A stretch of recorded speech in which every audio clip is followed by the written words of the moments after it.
Yoo-hoo, sky blue, spring sing day. Who do they see along the way? What's up guys, welcome back. Today, we're gonna be doing a playing with new makeup video. One of my favorite ways to just hang out and catch up with you guys. I picked up some impulse purchases right towards the end of that last Sephora fail. I already have some juicy thoughts on these things. Some very, very good. Some deplorably bad. So I'm excited to share that with you guys. And also just some stuff that I haven't gotten to use on camera yet that you knew I had. But more than anything, it's just like a let's hang out and vibe together kind of day. So let's hang out together and vibe. I also asked you guys some questions on my Instagram and we will see if anything thought-provoking comes through. Anyway, I'm gonna go in with this. This is the Chanel Le Beige Water Fresh Tint. I talked about this in my favorites because I freaking love it. It is weird as heck. It looks like a broken cream sauce. And then, unlike a broken cream sauce, it actually comes back together. Has a fragrance. Pretty much everything Chanel does have a fragrance. And I know that y'all are waiting on the Chanel video. It's coming, I'm just kind of figuring out how to package it. Oh, but look at that. It's like I mean, obviously, it's got enough coverage that it turned my lips a little bit white, but like, it is just a happy drink of water for my sad, thirsty skin. And my freckles still show and everything, but of course, it ran everywhere while I was showing you the texture, and so it's like between my fingers till the end of time. Wow. Have you guys seen the Nicole Byer stand-up special? It just came out on Netflix. When I say I had dangerously high hopes for that, I am so washed out. No, maybe that's just my face. I think that's just my face. Yikes, it's alarming. So yeah, I love Nicole Byer on every level. I love her personality. I love her fashion sense. I think that she is so hilarious on Nailed It. I follow her on Instagram. I just think she's wonderful. And I had such dangerously high hopes for that stand-up special because if it wasn't good, oh, I was going to be so disappointed, but you know what? It's really good. It's not just I get to laugh for an hour, which is why I really enjoy a stand-up special, is because it's an inconsequential hour of your life where you just get to load up on laughter as medicine. Because I think laughter is medicine, and it's one of the only things that makes me feel really, really good anymore is just freaking laughing. Thank God I have a 14-month-old because, I mean, one of his favorite pastimes is running around making gremlin noises and hiding things in drawers, but like with great purpose. And it's just the funniest thing in the world, so, you know, I do have that going for me. But this stand-up special started out funny, got very funny, and by the end, I was crying. And you know, I don't know if my husband was really like super paying attention while it was happening because I'm not sure he really like, I don't know, was in the mood for it that day. And we don't have exactly the same sense of humor, although I'm going to detour again. He asked me if I wanted to watch Big Daddy last night, and I had never seen that movie because I'm just not much of a movie watcher. There was a point where I spit my wine out because something caught me so by surprise, and little Dylan and Cole Sprouse are so gosh darn funny in that movie. And he's like, I just love that you love this. I'm like, you completely underutilize how easy it is to make me laugh. I like stoner humor, okay? I like posts. Like, that's my sense of humor. You don't have to try very hard. Oh my God, Nicole Byer. Oh my God. If you haven't watched it and you need to laugh, you gotta do it. I have a group chat with my best friend Leslie and my other best friend Cami, and Cami's like hopelessly pregnant. She's like 900 months pregnant. And I mean, if anybody needs a laugh, it's her. And we all ended up watching it like right around the same, I think me and Cami were watching it at the same time without knowing. And like Leslie had watched it the night before or something. And we just, as soon as we got done watching it, we just start rattling off quotes to each other because it's just something that you want to relive. Like, I will watch it again. When I was in college, stand-up comedy really like defined, I don't know, it was like touchstones for the development of my personality, which I think is kind of a weird thing to say because I'm not any kind of comedian, you know? But I had stand-up specials that I watched over and over and over again. Jim Gaffigan, Beyond the Pale. I might have the whole thing memorized. And by now, everybody's seen it, you know? Hot Pocket. But like, that's my freaking humor. Zach Galifianakis, Live at the Purple Onion. The Pretentious Illiterate.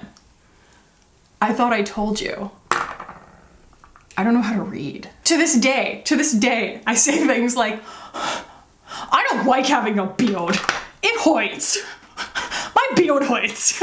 And like most people don't know what I'm talking about. And like for years, my husband didn't even know what I was talking about. So it's that Patton Oswalt. I forget what that special is actually called, but it's the one where he goes, if you're 110, you're the president. And that's like where I get that quote from. You probably thought I made it up, but I didn't. And then Mike Birbiglia, I get like sleepwalk with me if there is one person who has defined the iambic pentameter, if you will, of like the delivery, the timing of any of my humor. It's Mike freaking Birbiglia. That man makes me, he could say anything and it's just his inflection that makes me laugh. He's a genius. I love him so much. Oh, he makes me laugh so much. And it's the kind of humor that like sticks with you. I love, he was talking about this whole story about not wanting a kid and about how he ended up having a kid and how hard it was. And he's like, her name is Una, because we're only having one. I was like, that's dedication to a theme, Mike. I'm the Hulk, I'm the Hulk, I'm the Hulk. You should be dead. I zinged him. So yeah, if you're ever wondering what's swimming around in my brain when I'm not on camera, it's mostly that. And so yeah, we watched Big Daddy last night and it was very, very funny. I enjoyed that very much. Oh, also, South Park post-COVID. So far great. Made me laugh quite hard. And that's like on the cerebral end of my humor, okay? I was not kidding when I said tag me in your favorite memes. Okay, I'm nowhere near as tan as I wanna be, but I wanna put on some blush. So like I said, did I say it? I don't know. I recorded the intro so many times, I'm really not sure what I said. But I got some stuff. It's Buxom and some Lawless. And this is the primer infused blush that at least 2 people that I watch their stories all the time can't stop talking about. I'm really excited about this color Dolly. And I know that there's like a nude one, a nude-ish one that's kind of supposed to be like a bronzery, you know, blush, but I went with this one. And then Vintage Love. So I'm gonna start with the Buxom one. Even though they are both pretty pigmented, something about this one having like a touch of satiny shimmer. There we go. Oh, actually they're not as similar as I thought. Okay, that changes everything. Wait, does that change everything? That changes everything. This one is the Lawless, I wanna say. Yeah, the mauvey one, the real mauve. And then the Dolly, I think, is actually like very coral in comparison, which is so surprising. So I'm going to start with the Lawless one because I want the cooler tone to be on the outside and then work towards the inside with something that's a little bit more of a warm pop. Because why? Color doesn't lift color. Wrong channel, because cool recedes from the eye, warm comes towards you. Did not realize I was going to be in such fine form today. You're welcome. Oh, yeah, sometimes it really is just about letting go of that last molecule of sanity instead of trying to hold on. That's what they talk about in Buddhism. Non-attachment. Don't attach yourself to logic. Don't attach yourself to making sense. It's definitely what the Dalai Lama is teaching. But no, there is something to be said for using yourself as a reference point all the time. Like I find that I have kind of that icky hunger, that insatiable thing that is sort of like, I don't know, it's like what Hannah Louise Poston is talking about when she talks about shopping. It's like, you know, you kind of get used to always wanting something, but it's also, for me, it's a byproduct of perfectionism. Instead of thinking of yourself as something that's constantly growing and morphing and allowed to do that, you're kind of trying to over-optimize your life. Wow, I end up talking about this a lot. And thinking that you're gonna find the perfect of something. I'm gonna find the perfect bag. I'm gonna find the perfect outfit. I'm going to find my perfect style or my perfect makeup style or my perfect aesthetic or whatever. And what that you end up doing is not just then searching for and kind of consuming things maybe more quickly because you're trying to get more data so you can isolate the perfect thing, but at least that's how I function. But also you end up not loving things as much, not just because you have more of them, but because you don't have an appreciation for its nuances. You are judging it against an impossible state of perfection in your brain.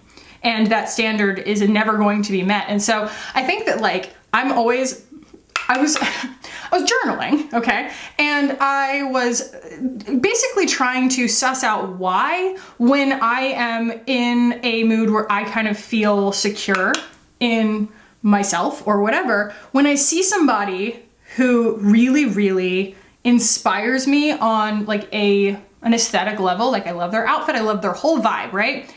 Why, instead of being exciting, that makes me feel insecure? I'm like, oh no, do I need to go chase that now? Is that a better pursuit than you know, me growing where I'm planted right now, going after a certain, I don't know, like a vibe that I got off of that person? And you go on like Pinterest, right? And you have this like insecure feeling. You're like, look at all these people who have themselves figured out. Well, it's a snapshot. Who's to say that that's not one of their moods? I think that it is kind of a big open lie, right? And we probably all believe it, that the same thing that people talk about with social media is like, you're just getting a glimpse, and you tend to think that that sort of is like a perfectly accurate sampling, that's a percentage of that person's life that can be basically extrapolated for like everything else that they do or that they wear or that they think. And that's where we get ourselves in trouble, you know? And I had to basically like journal that out and be like, no, I am someone who likes to express themselves and sort of collect things along the way in order to express myself through my appearance. But I don't need to optimize that because I really enjoy it. Optimize unloading the dishwasher, optimize laundry, you know, optimize the things that you just are like, you want to get out of the way, but like, it's something that I really, really enjoy. So why am I trying to like make it into something that's work, you know?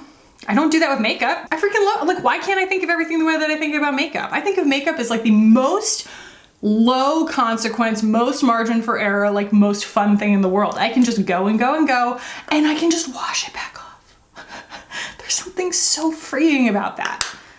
I get excited to do my job like every day. Like when I feel low energy and I don't have the energy to kind of meet me where my creativity is at, like those are my worst days where I'm just like, I just want to record, but like I need to be slapped in the back of the head because I don't have any words, you know? And that's where Dayquil comes in. So, initial impressions on those two blushes. I actually like the Lawless better, I think, even though this has a really, really pretty finish. It is way too pigmented. Like, not too pigmented. It's just too pigmented for what I would want to do with it, which is layer it. I think that it's probably great if this is the color that you want to wear. It's also going to be great to show up on people who are darker skinned than I am, which is almost everyone. Not everyone, but almost everyone. So that's wonderful. This appeals to more people, and it could just be the shade, but I just kind of like, you might have seen a little bit of panic in my eyes. There's not enough wiggle room in this formula, and there's like a lot more than I expected in this formula. Lawless, Miss Annie Lawless herself, is not known for making low pigment, clean beauty aesthetic type clean beauty. Most of her stuff is like full coverage, matte, and no shade on that, but like I am pleasantly surprised that this isn't as stampy as I was expecting it to be. That's why I didn't pick these up when they came out, is because I was like, I am so tired of Annie Lawless's products just being these like crayon level saturated products, and these are actually really nuanced and beautiful. So I stand corrected, and I'm happy to. I'm always happy to. I'm not wearing enough bronzer yet, but I'm super, super excited to play with this today. Oh my gosh, you guys. I said that there are going to be some big winners and some big losers. This is the big winner. When I talked about this in my tepid takes, I basically ran across it on Sephora's site, and I was like, oh, come on, Mario. Please let this actually be as cool toned and like nuanced in its shade values as it looks in the photo, because when I picked up his stick, This is my job. I, you know, picked up this contour stick or whatever, and like, that's l'orange. I think that was what I called it at the time too. It's just not a contour, it's a beautiful bronzer. It works beautifully as a bronzer on me, but the shade looked very, very different online than it does in person, and so do the blushes. The blushes are still really, really beautiful. I just was a little disappointed with that, not because it's a bad formula or a bad color, it just doesn't look like it does online. This is actually as nuanced and beautiful as it looks online.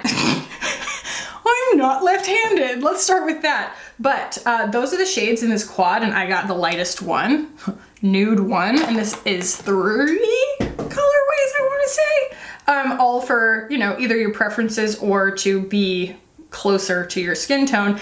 And they're so perfectly neutral. Like, they're not super cool. There's no like lavender here, but they're not like super warm either. And I think what kept me from being excited about this, other like he had to lure me in with multiple textures and a really approachable color story for me, because I was so put off by Makeup by Mario's collabs with KKW Beauty. Those eyeshadows were so unremarkable and not particularly well priced for what they were. And I was just not prepared to be wowed by this formula, but it is so wow worthy. It's so blurring. It's okay. So when you go to like swatch the mattes, you kind of touch your finger in it and then you start to feel it grip.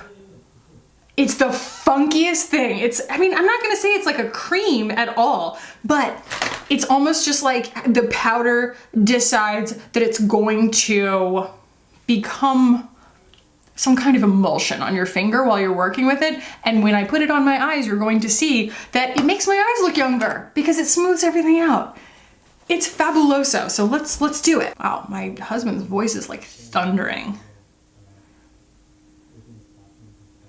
For me, this is the amount of pigmentation that I was expecting too, and it's just very, very fun.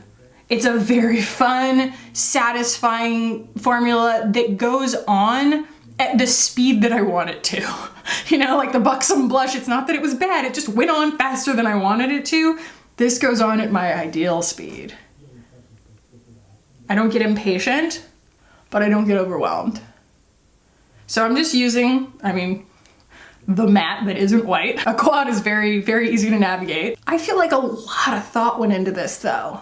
A lot of thought and a lot of influence and experimentation as it pertains to different skin tones, because these are not straightforward. This guy's a little bit green, this one's kind of peachy taupe, this one's warm, which I love, and then this guy is like, it's like a patina gold? You'll see, but like, whew, boy are they at home on my skin. Let's see. Let's see if anyone asked me anything thought-provoking. Whoa, y'all went in. Some of these are like so deep I'm scared to answer them. Oh, how do I mentally prepare to be a mom? The short answer is prepare to be unprepared. There's no amount of grace that you can give yourself that is enough grace. And there are so many things that people told me that were like, you're gonna have a different experience than anybody else, and the best way to measure how you feel about something or whether something is right or wrong is by going with your gut. Yeah, you know what they don't account for? The fact that your body's going to be flooded with psycho hormones, okay? And I'm not being like, oh, I'm crazy, psycho hormones. And you don't get, I don't mean to scare anybody, but like you don't get to decide what ride your hormones take you on. Please don't ever judge anybody if they had to be institutionalized or anything like that postpartum, because you don't get to decide. Your body decides right then and there with absolutely no warning if you're gonna be a happy mommy who can't wait to have 10 more children, if you are going to need antidepressants, if you're going to just cry for weeks on end, like me, if you are going to come kind of, what do they say, unstuck from reality. Having a child is, I guess your first one. Like, I don't know if this happens multiple times. I think it's more about that first time that your body does it. It is the most cataclysmic everything at once change in your body that you've like ever experienced, and so many things are kicking in from a like primordial soup standpoint, from like a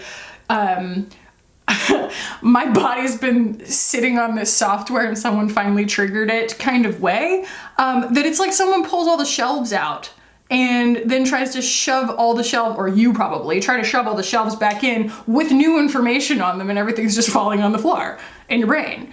And you're used to being able to pull yourself together within whatever reasonable amount of time you've been able to do it thus far in your life, and it just doesn't work like it used to, okay? And that is just how it was for me. And I think that it's very important to know that yourself, but also if your partner doesn't give you that kind of bandwidth, screw them. Like, if they're making you feel ashamed because you can't pull your crap together fast enough, like, then tell them to go away and call your mom or your friend or a nanny or whatever you have access to, because the last thing you need is naysayers in your life, okay? You need support. So, understand that in order to make an omelet, you're gonna need to break a lot of eggs because it's a really important omelet. And you're gonna look back on it and you're gonna talk about it the same way every mother does. They go, it was really, really hard. It was the hardest thing I've ever done. That doesn't even begin to touch the uniqueness of everyone's experience, because everything is different for everybody. What's hard for one person isn't necessarily the same hard for another person. And so the ride that your body goes on, the way that you handle being a new parent, whether or not you bond with your baby right away, whether or not you have a baby that does what you think it was gonna do or whatever, whether you have a part of all the resources, like, you need to grant yourself so much grace, like the most grace, because there's no, especially in this country, there's no support for you. Now, the hospital gave me a lot of support. Like, I had like basically free nurse therapy. They were like following up with me and everything. And my problem was that I wanted to be okay so badly. I was so convinced that I was this is such like an Aries mindset. I was like, nope, I'm the exception. I always think I'm the exception. And then I end up being the perfect example of the most typical thing. And I never learned my lesson. I was so convinced that like I was gonna be able to mentally overcome whatever challenges people typically go through. And then, you know, I found myself at my 6-week appointment, I couldn't even get a sentence out. She's like, how are you? And I'm like, just immediately melt into tears. And for me, that was a product of hormones and the fact that my body did not love breastfeeding. That was just my body. Some people find it to be just the most wonderful experience in the world. I know plenty of women who have had, you know, equal amounts of trouble like weaning at 2 or 3 years. You know, you're gonna kind of run into these difficult decisions no matter how you end up like finding yourself comfortable going about these things. But for me, it was, even though I had all of these really, really great friends who had told me it's okay if you want to stop breastfeeding, I was like, I am Superwoman and I will do it all. And I understand that other people need extra grace and bandwidth and they need exceptions made for them because they're having a hard time, but I'm not having a hard time. I'm gonna be perfect. Idiot. Like, no, no, you're not. I'm talking to me right now. Like, I was not fine. And it was really ridiculous to set my expectations like I was gonna be fine. And I ended up going on antidepressants, which was one of the best decisions ever, because it's like someone basically like lifting you out of bed every morning and being like, hey, thought you needed a little bit of help. And I'm like, thank you so much. And then also just stopping breastfeeding, because for me, breastfeeding kept the pregnancy hormones going. This is my very scientific rendering of what I think happened. It basically made my body still feel like I was pregnant when I did not want to be pregnant anymore. And I was having these things in the middle of the night where I was waking up absolutely in apoplectic distress, looking for my baby in the bed sheets. Multiple times a night, waking my husband up, which you're already waking up a lot when you have a new baby. We didn't need that. It wasn't just like an inconvenience. Like, he was worried. You know, he was kind of having to talk me down from the ledge every single time I woke up in the middle of the night. Like, he's in the bassinet. He's always in the bassinet. You're a good mom, you know? And I felt so bad for him, but like that wasn't even really on my radar. I was like, this is normal, you know? And it's like, no. And a normal is, you know, not what anybody should try and measure their life by. But I think that I thought it was some kind of like rite of passage for motherhood. It was like, oh, this is what it's like. It feels like I have an organ living outside of my body, and oh, he's my heart and my soul, and like, you know, yeah, but you get to decide what you think is reasonable. And I didn't think that it was reasonable. And he also was breaking out and not really gaining weight super well. So he went on formula and just thrived. Just thrived. In fact, he's 14 months old and we can't get him off formula. We're trying. We're trying, but I think he's gonna be drinking formula at his soccer games. I'm gonna keep working, but I have now officially applied all 4 of the shades from the quad on my eyeballs. I'm just gonna let that sink in for a second. They're so pretty. And like I said, you know, yeah, they're colors that are pretty, and they are colors that happen to work really, really well for my skin and everything, but the blur, bam. Oh, and when I hit it with a setting spray, it's gonna get real. Like, okay, I would never do this. I would never try to like put the darkest shade in the palette on top of everything else with my finger. But you can with this because it basically puts itself on. I can't express that funky grip that happens when you dip your finger. It's like, and then it goes, it's so satisfying. So yeah, I am officially convinced on the Makeup by Mario eyeshadow formula. Like I want more now. I want to know all about that metallics palette. I would love to have his nude palette because, like the bigger nude palette, I think that that's kind of what I was expecting from something like Viseart, and I've never really loved anything that I've gotten from Viseart or like tried from them. This is more of like that mainstay. I would count on this. I would pull this when I had no other ideas or when I needed to back myself out of trouble kind of eyeshadow formula. It's intoxicating the way that putting on the Pat McGrath blushes is intoxicating. The way that they just have that velvety vapor feel on the skin. Yeah, if you have those blushes, that's what we're talking about. Where you just kind of like never really see a reason to quit. You just like black out and you're just like, I'm gonna put some more eyeshadow on. That's how this formula feels. I am not exaggerating. I just opened it back up to put more on. Oh, I like it so much. Yeah, and I also cannot express how different this formula is from his KKW collabs. Oh, Artist in the Muse. More like Artist in the Ruse. Now comes the time where I need to tell you about something that's terrible, okay? The one thing I'm contemplating is whether or not I'm actually even going to apply it today because it will ruin my eye look. And I just want to start by saying that my feelings are hurt because Tati recommended this. She said that she liked them so much that she went back and bought more colors. This is such a farce. What a bad product. This is the Valentino Dream Dust. More like Nightmare Dust.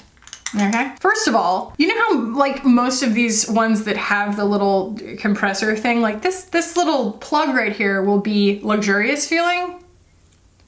Hinky dink dink, sprinky dink dink. It's just a sad little throwaway kind of plastic feeling thing. They skimped on that. And if I open up something that looks like that, I expect it to behave like the Hourglass Scattered Light.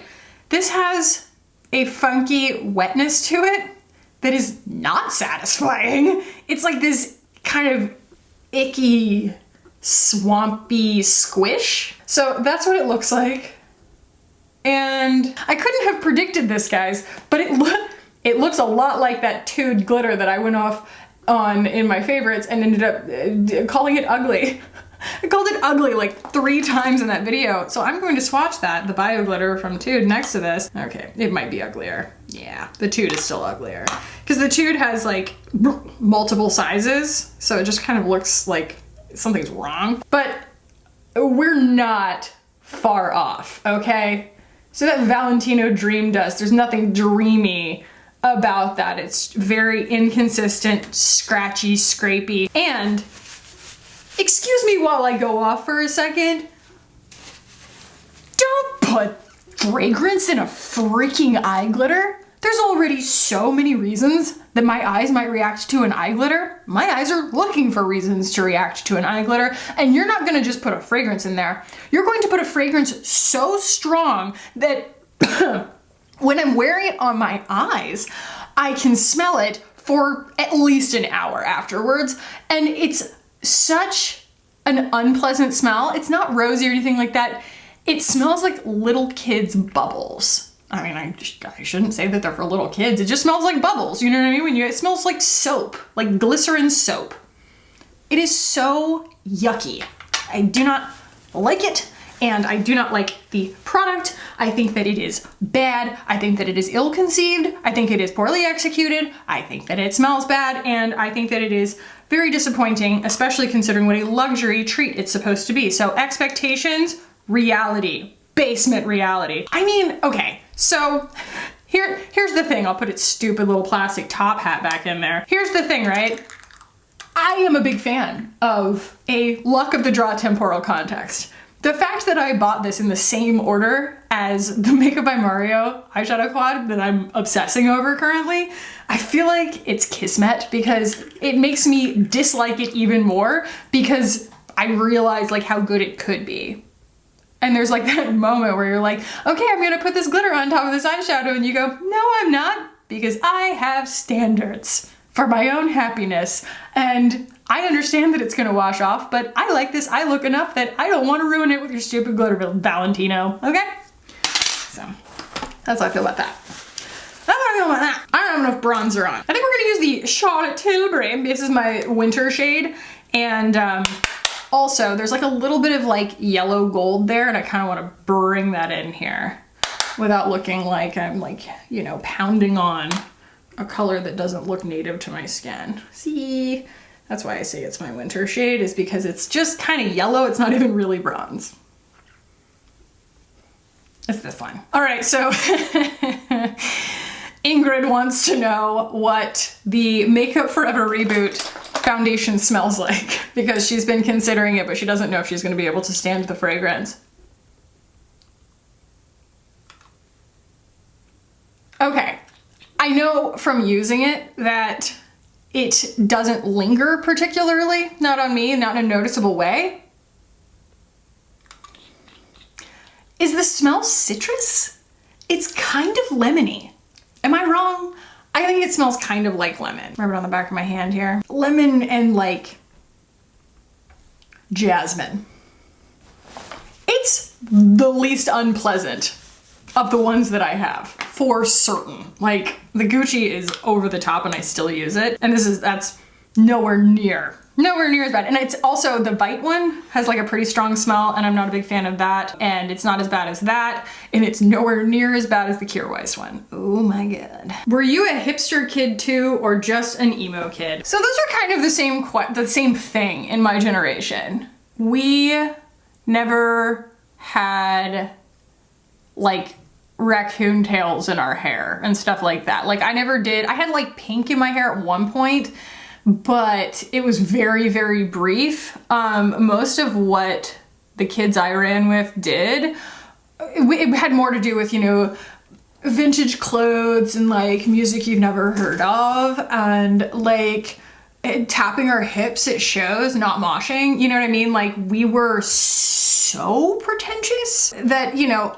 by the time emo meant what people think of now as emo, kind of that MySpace aesthetic, I was already like in college doing hair. And so I was doing that hair on a lot of kids, but I never had my hair like that. You know, I never had the big puffy crown and the big, I mean, I had side swept bangs, but I had them for like ever, you know? It was never that like exaggerated, you need like a tutorial to do it and like, you know, 50 products or anything like that. Like I was just blonde, and I still felt like the blonde didn't really go, with the rest of my aesthetic because I was kind of a dirtbag, but also it was mainly because, you know, I kind of had to be two different people. When I did hair, I had to try and like be somebody that you could trust that didn't look like they were gonna like, you know, steal your wallet when you turned around. And I will say, as like an art kid, I kind of did look like I was gonna steal your wallet when you turned around. That said, I would say that like in college, I was not like a fashion kid. You know, there was kind of this rivalry between the fashion school, which doesn't exist at Florida State anymore, but it was a big deal for a while, and the art school. And I was an art kid. And it also was a big part of like what shows we went to, because there's a venue, a music venue, a free for students music venue in the student union at Florida State. It's called the Club Down Under, and you got in for free with your ID, and it was so awesome. It was like a fully air-conditioned, not a full bar, but they had beer. Beautiful, wonderful venue. And it was all put on by V89, which was the very well established college radio station that we had, which a lot of my friends, you know, if I didn't have like a full-time job, I probably would have done it. But, you know, a lot of my friends were DJs for. But that involved, you know, like working through the night and things like that for no pay. And, you know, if you wanted to be in broadcast journalism or something, like that might be appealing, but, you know, I was an art kid. I didn't really care about that. Long story short, I was incredibly legit. I was very, very cool. And you probably wouldn't understand. No, I was awful. I was insufferable. I pulled up like an old camera the other day. Like I had one of those flip cams because I have thought that the world needs to know everything I'm thinking since the beginning of time. Fortunately, I've become less toxic over the years, but I thought, oh my gosh, this will be so fun. I will like convert this video and post it as like a long lost, you know, found footage kind of vlog. Yeah, then I watched it. I was like, oh, I was insufferable. I was such a miserable little prick. Oh my God, what a crappy, crappy person I was. I just had like the worst attitude and such a potty mouth. And I was trying so hard. I was trying so hard to be like cool and tough and confident, and it just came off so like arrogant and obvious. Yeah. YouTube has done wonders for me in terms of self-awareness. Like self-awareness, but also like with self-awareness also comes like a really beautiful, it should come at least, a really beautiful self-acceptance. And, you know, being able to embrace certain flaws and then also being able to embrace criticism and like understanding that there's nothing wrong with growing and learning. And there's nothing wrong with being wrong as long as you recognize it, you know, as long as you use it to grow. But oh boy, me at like 21, I don't like me at all. It's a good thing I wasn't online. Like I wasn't, you know what I mean? I wasn't a YouTuber or anything. Ugh, not good. All right, I'm gonna go with a little bit of powder. We haven't done any like powder, any color powder so far. I ordered from, oh no, what is it called? Kimiko! Glad I didn't try and, you know, screw that one up. But anyway, Kimiko last night, because I got an ad with Lisa Eldridge in it, and she was like, these are the brow products that I've always sworn by, and I was like, I will follow you off a cliff! I bought some of that, and they also had like this, you know, skincare-based pigment powder, and I'm pretty excited about that. Yeah, this is one of those too much blush days, and I'm into it. Let's do some mascara and answer another question. Oh! What will you teach Simon as he gets older about happiness and living a full life, and how? Okay, where shall I begin? I'm going to begin by spritzing my face with Fix Plus. I think that one of the most important things that I have always wanted to instill in a kid, and now my kid, is confidence. True confidence. Like I said, I was an insufferable teenager and a 20-something. I just like drank too much and cussed too much and just was like generally awful. And I think that everybody goes through something like that, you know, whether you're rebelling against something bad or good or whatever, but like we all go through rebellious phases. But I think that you can save yourself so much headache and so much heartache if you have positive role models for imperfection, like having really, really open dialogue around imperfection, and like when a kid is so afraid to do something because they're afraid they're gonna fail at it, like that's terminal to me. I'm like, no. We're gonna do it. Because the best way to move past perfectionism is by doing it wrong. It's the best thing in the world because you're like, oh, okay, nothing, like the sky didn't fall. And I learned that, you know, fallibility is not punishable by death. So I think it's super valuable, not just to teach a kid that failure doesn't mean failure. You know what I mean? Failure is not something that means that something's over, but also that failure it's like really important, and that it's fun to be bad at something for a while because it makes it really rewarding to become good at it and things like that. I think that like confidence is something that if you have it, you understand that no one is mean to you or says something nasty to you or looks down on you or whatever because they're also confident. If anybody is treating you that way, it's because they're insecure.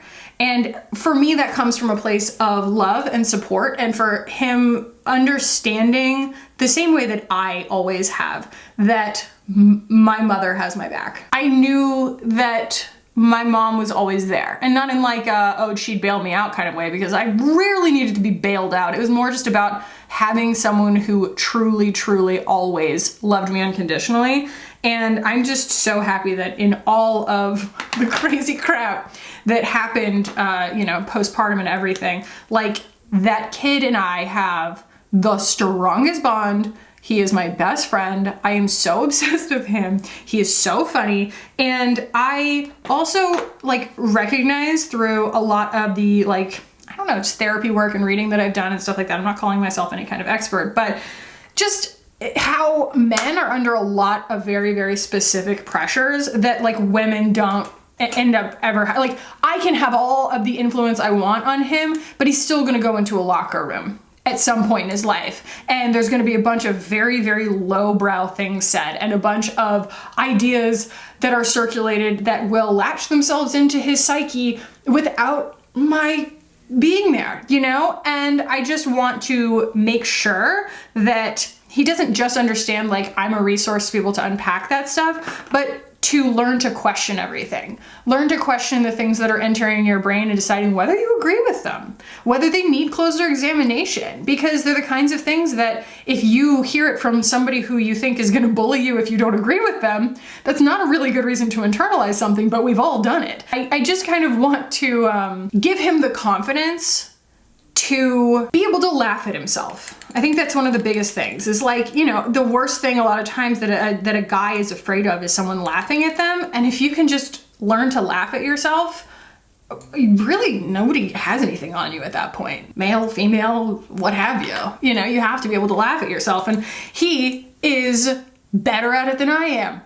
I tell him no, and he laughs so hard. Oh, he's such a stinker, such a little stinker. And he also has this amazing analytical brain where he, every time you give him a toy, he turns it around to see how it works. He tries to take everything apart, and I see a lot of me in him. I wish I had known what an engineer was when I was a kid, because I probably would have become one.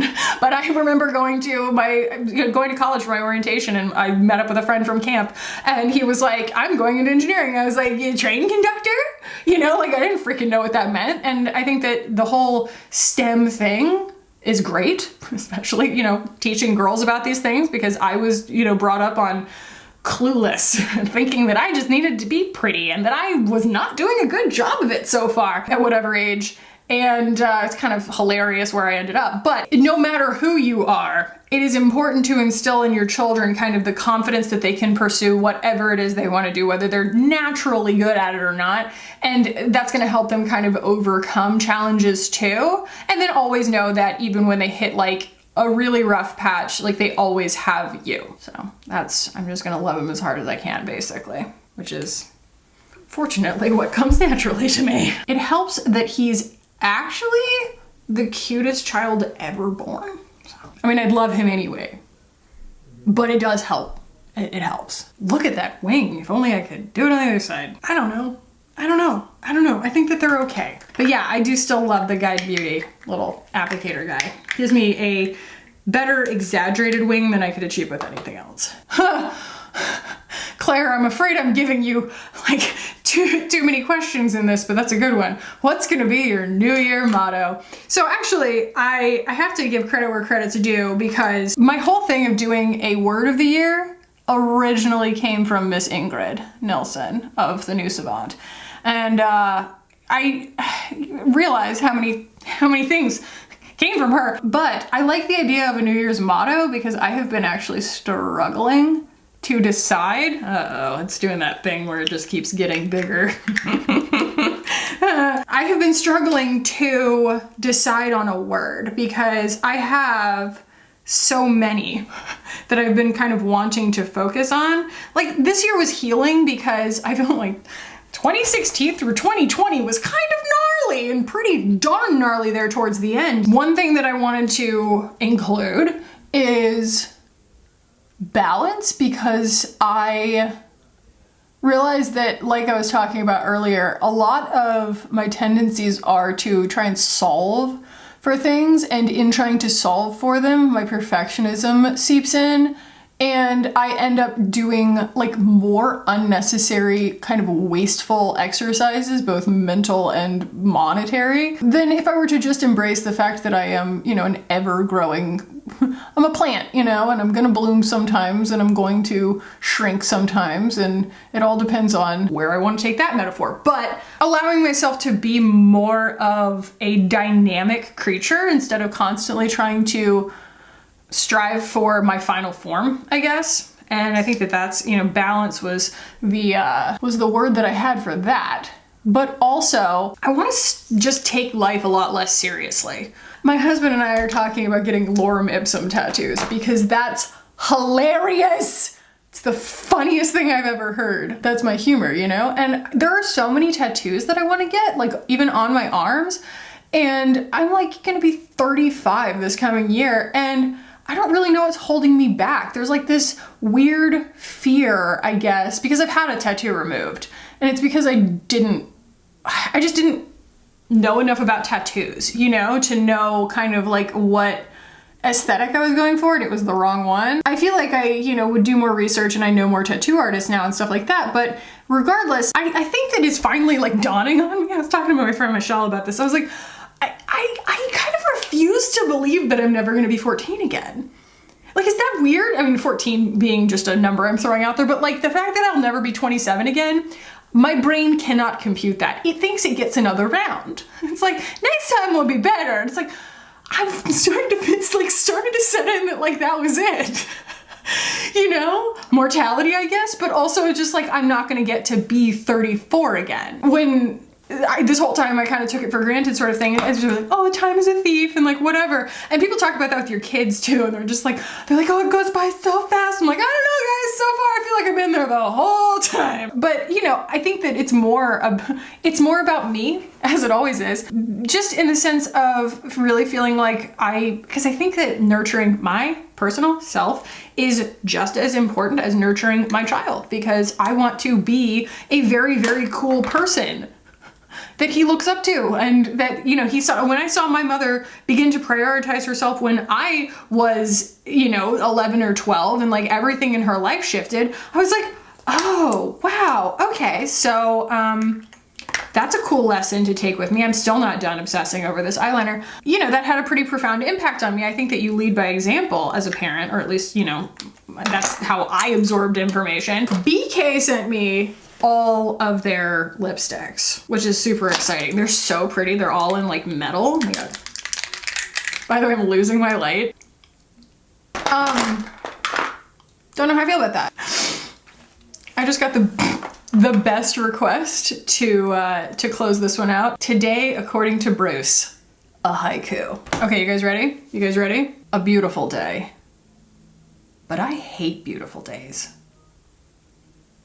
for I am the night. Okay, well, that was another edition of trying new makeup and answering your questions. Honestly, probably one of my favorite kinds of videos to make because they just end up dissolving into total insanity. So I hope you guys enjoyed this. If you did, give it a thumbs up. If you want to keep hanging out with me on this channel as I lose my light, then hit the button down below and subscribe. I would love it if you guys did. Thank you so much for watching this whole entire video, because you did, didn't you? I love you guys, and I will see you in the next one. Bye.